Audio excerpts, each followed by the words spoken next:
Aún a día de hoy, aún hay muchas personas que se preguntan cómo es posible que los ciudadanos alemanes permitieran el Holocausto.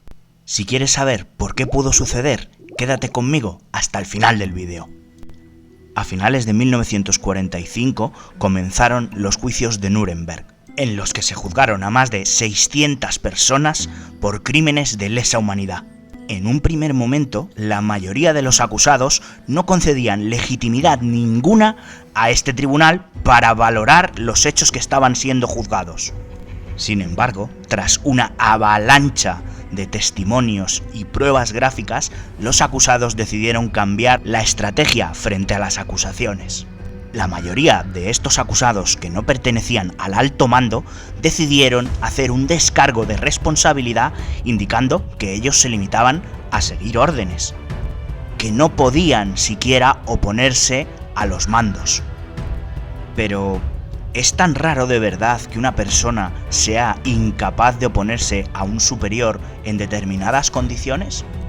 Esta misma pregunta es la que carcomía la cabeza al doctor en psicología en Yale, Stanley Milgram, que decidió llevar a cabo un experimento sobre la conducta y la obediencia en los seres humanos.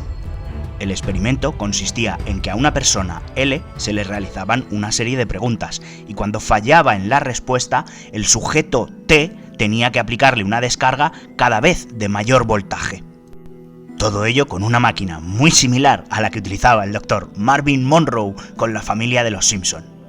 La trampa de este experimento estaba en que el sujeto L era realmente un actor que no estaba recibiendo descarga ninguna, sin embargo estaba ayudando al investigador a ver hasta qué límite podía llegar el sujeto T en aplicar dolor a un tercero, siendo consciente de ello, y aún así, con tal de obedecer las órdenes del investigador, llegar a voltajes de hasta 450 voltios.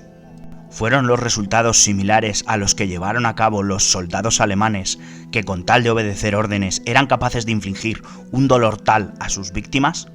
¿O acaso solo los sádicos y psicópatas son capaces de ejercer dolor a otra persona? Si queréis conocer los resultados, acompañadme en mi descenso a los lugares más oscuros y lúgubres de la mente y el comportamiento humano.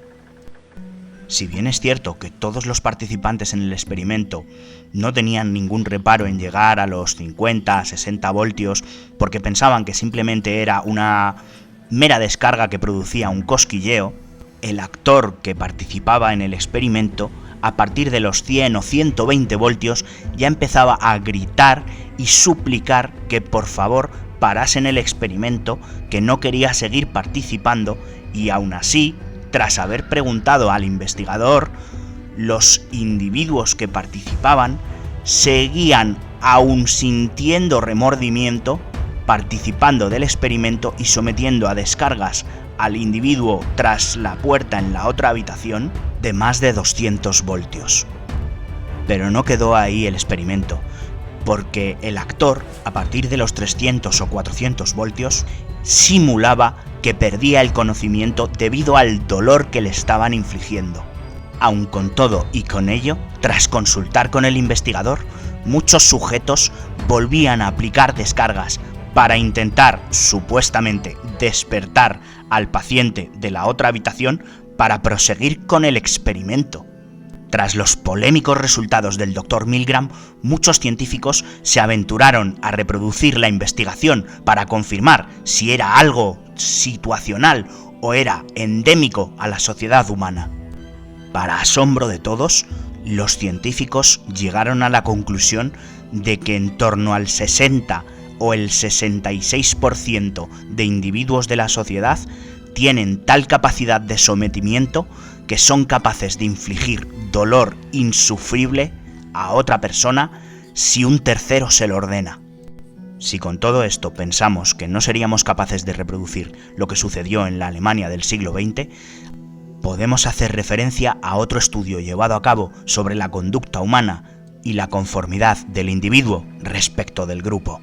Es conocido como el experimento Asch, debido al principal investigador de este estudio llamado Solomon Asch. En esta ocasión, el experimento consistía en comparar 3 líneas contra una de muestra y decir cuál era de entre las tres la que coincidía con la de la muestra.